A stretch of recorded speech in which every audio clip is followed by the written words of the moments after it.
Okay, real talk? Some guys give themselves away in the first 20 minutes and you don't even catch it.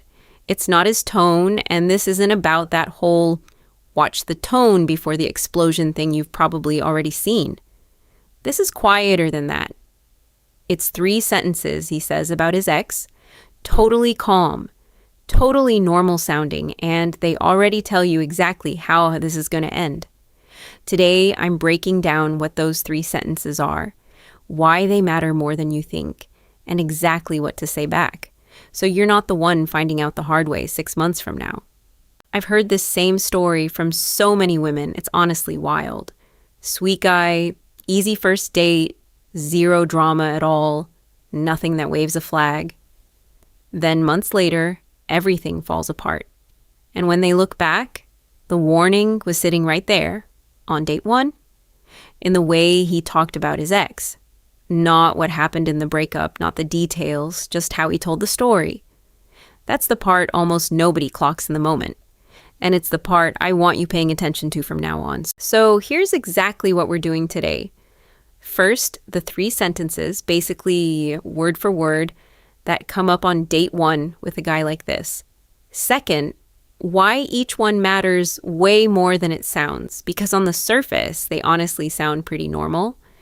And third, what you actually say back in the moment, so you're not just sitting there smiling politely while every red flag in the room quietly waves at you. Here's the thing nobody tells you. How someone talks about their past isn't small talk. It's basically a trailer for your future. Because one day, whether this relationship lasts 3 months or 3 years, you become the ex too. And the way he talks about her right now, calm, easy over coffee, that's a preview. It's literally a rehearsal for how he's going to talk about you later to the next woman sitting across from him. Therapists actually have a name for this. It's called a fixed narrative, basically a story someone tells so often in the exact same way that it stops being memory and starts being performance. And a lot of the time, that story only has room for one version of events. He did nothing wrong, and she was simply, inexplicably, the problem.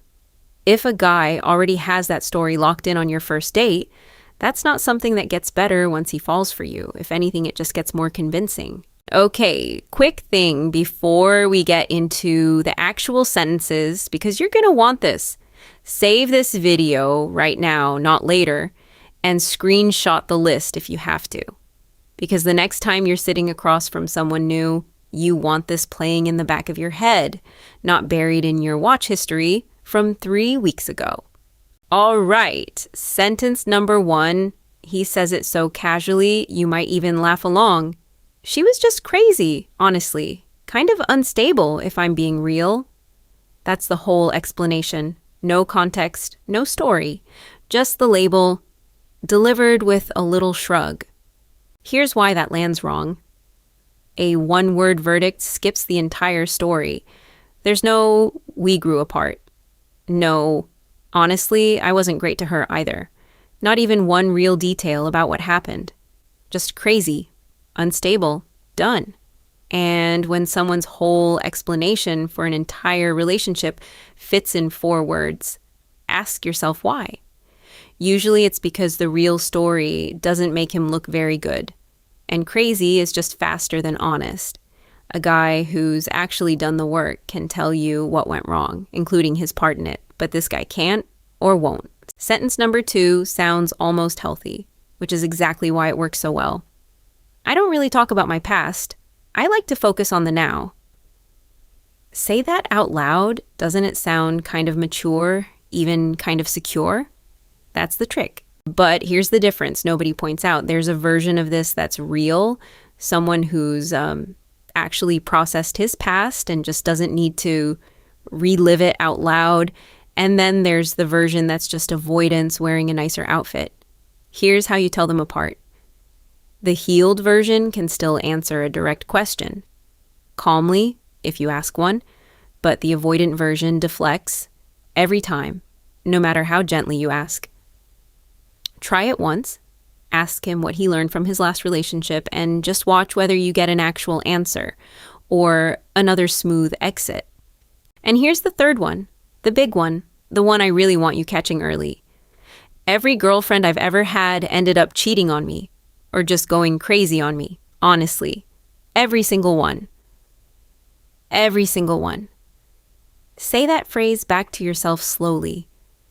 Do the math with me for a second. One difficult ex.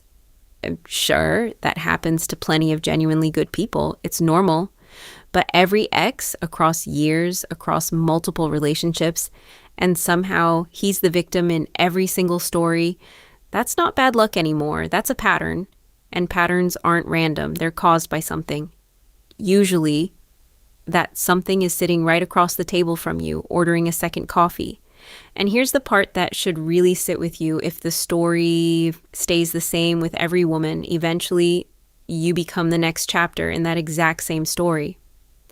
Okay, so now you know the 3 sentences. She was crazy. I don't talk about my past. Every ex went crazy on me. But knowing them isn't enough if you freeze up the second you actually hear one live over dinner, mid-conversation. So let's talk about what you actually do with this in real time without making it weird. I call this the origin story test. And honestly, it's this simple. Early on, ask about his last relationship, just casually, like you're making conversation. Then listen for exactly one thing. Does he ever mention what he could have done differently? Not what she did wrong, not the whole saga. Just one honest ounce of self-awareness. That's the entire test. A guy who's actually grown can usually find at least one thing, but a guy who hasn't will hand you the crazy ex speech instead, word for word, like he's rehearsed it. Because honestly, he has. So here's exactly what to say back, matched to each sentence.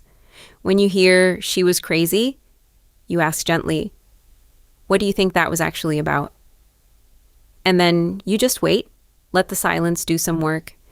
When you hear the deflection, I don't talk about my past, you ask, okay, but what's one thing you learned from your last relationship? Simple, direct, hard to dodge twice.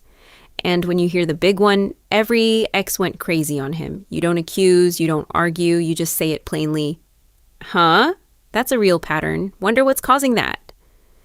Then you stop talking and you watch his face because that reaction tells you more than his answer ever will. You're not being paranoid for noticing this stuff. You're not overthinking one offhand comment over dinner. You're just finally listening to what's actually being said instead of what sounds nice in the moment. And that instinct, the one that just quietly went, wait, that's kind of off. That's not you being dramatic. That's you finally paying attention. And if these 3 sentences hit a little close to home, there's a second pattern that shows up later, usually around date 3 or 4. Way sneakier than this one because by then you actually like him. I'm breaking that one down next, so you catch it before you're in too deep to see it clearly.